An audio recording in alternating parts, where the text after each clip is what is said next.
Hello students, this is Shiv Prakash and today you will study here Beehive's second poem Wind.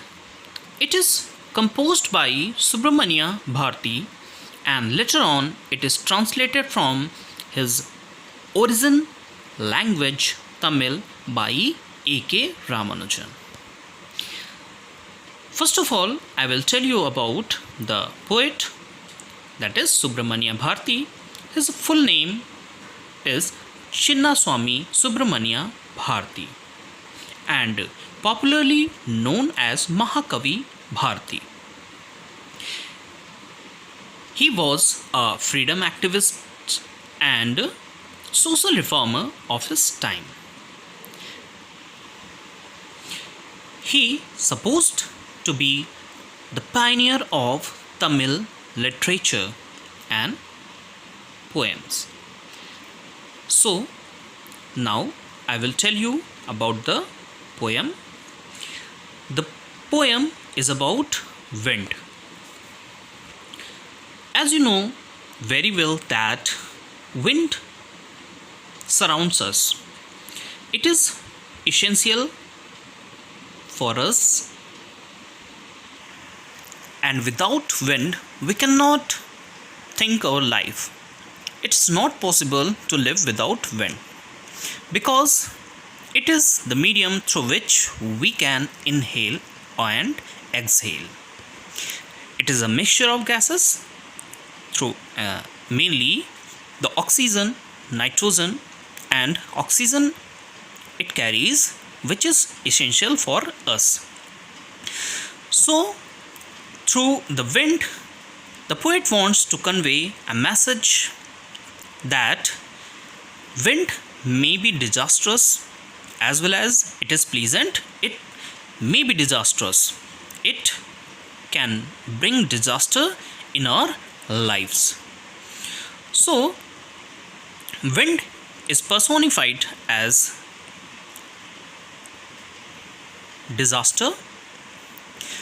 But before starting the poem, I will tell you about some important meanings, word meanings, which you must know before reading the poem. Students, these are the meanings which you must note down before reading the poem, because if you don't know the meanings, then you cannot understand the poem very well. So note it down. Now I will tell you about the poem. The poem has a great moral about a hardship. Our life is full of hardships which we cannot deny that it will not come or it will never come. Somehow it always surrounds us and we have to overcome the obstacle to survive. So wind is described as hardships here. So read the poem. Wind come softly, don't break the shutters of the windows, don't scatter the papers, don't throw down the books on the shelf. There, look what you did, you threw them all down.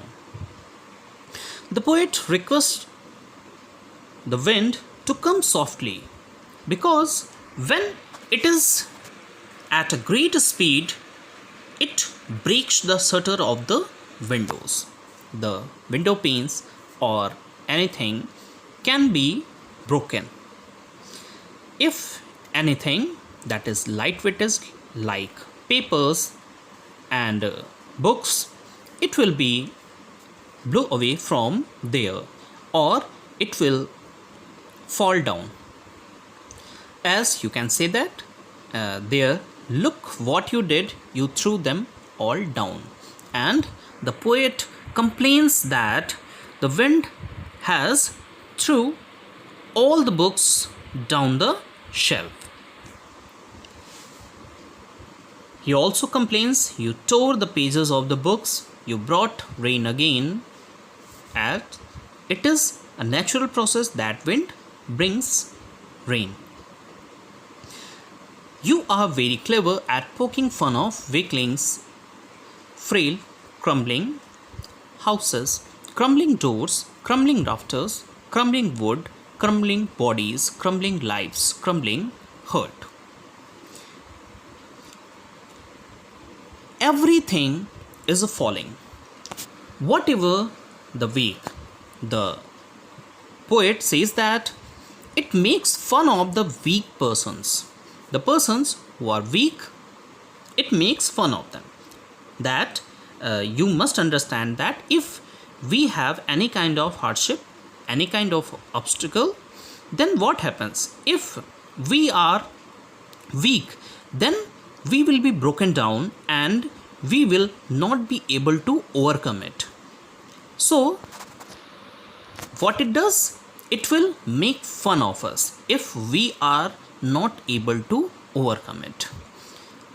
So the weak houses, doors, rafters, wood, bodies, lives and hurts. If anything is weak, then it will be broken down. It will be fallen.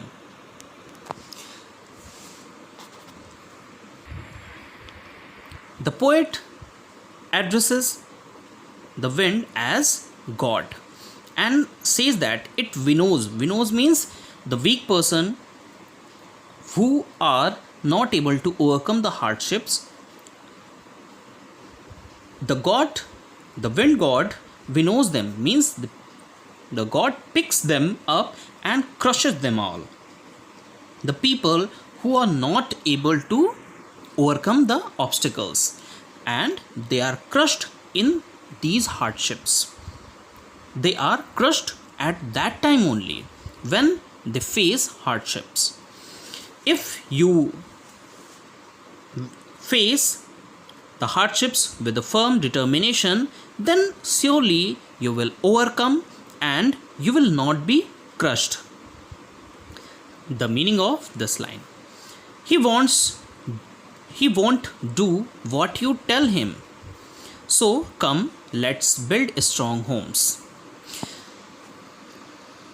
Any obstacle come in your knowledge? No. They always come without your knowledge. You don't know from where the obstacle will come, and it surrounds us. So if you think that the obstacle will not come, the hardships will not come, then surely they will come. So it always does what you tell not to do. So what should you do?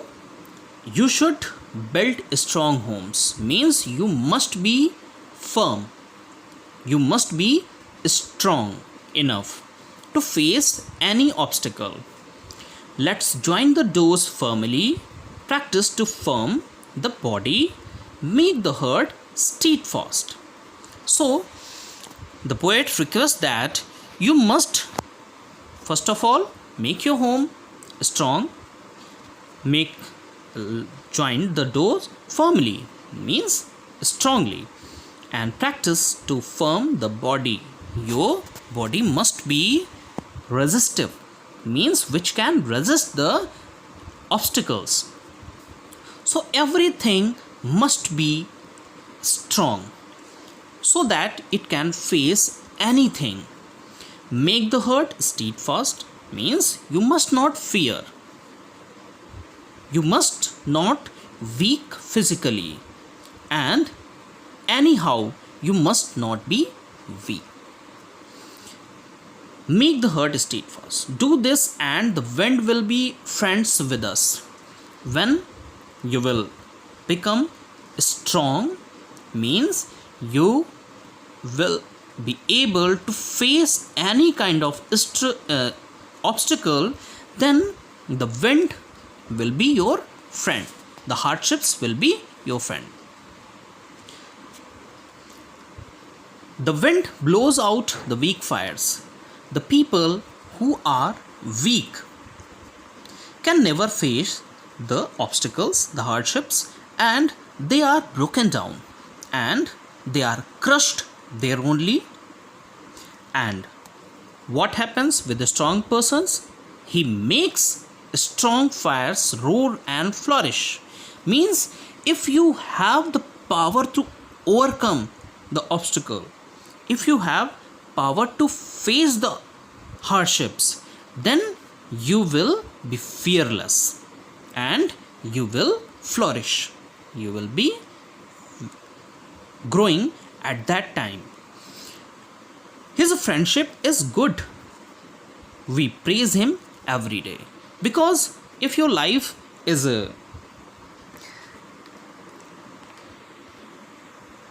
out of obstacles, then there is nothing in your life. So the obstacles are our friend because they make us strong. If we are not facing any kind of hardships, then we will be idle, and this is not the aim of our life. So we must praise him every day, and that's why we praise him every day, because they make us strong. Now you must have understood the idea what the poem wants to tell you, that hardships are the part of our life and we must make us such that we can face any obstacle, any hardships. Now some figure of speeches are there which we must understand. First of all, I will tell you about the rhyming scheme. Students, this is a modern poem, so it is free of verse, means there is no rhyming scheme, not any rhyming scheme. But without figure of speech, the poem cannot be versed. So first of all, you must know, if any word comes at the starting of the sentence continuously, then it is called anaphora. It is an effect which can be given to any poetry. It gives a particular effect to the poetry. Poetries are such which can be sung, and that's why there are some effects also, and it is anaphora. Here and here also, you is repeated. Now crumbling, crumbling, crumbling, crumbling, crumbling, crumbling, crumbling. Many times crumbling is given. It is called repetition. It is called anaphora at the starting of the lines, and when it is repeated like this, then it is called repetition. It is not anaphora, it is called repetition. So it is repetition which also give a special effect in the poem. Here alliteration is used. Wind winnows, wind god winnows. Won't do what, ww. When two similar words come in the same line, then alliteration is there. And moreover, the personification is used here, as the poem is wind, and here it is given, you tore the pages of books. You is denoted for wind. You is denoted for wind, means it is personified here. It is being personified, that you is personified, wind is personified here. So personification is there in these lines, both two lines. You tore the pages of the books and you brought rain again. You are very clever here also. So this is all about the poem, and hopefully you will have understood about the poem. Now practice it.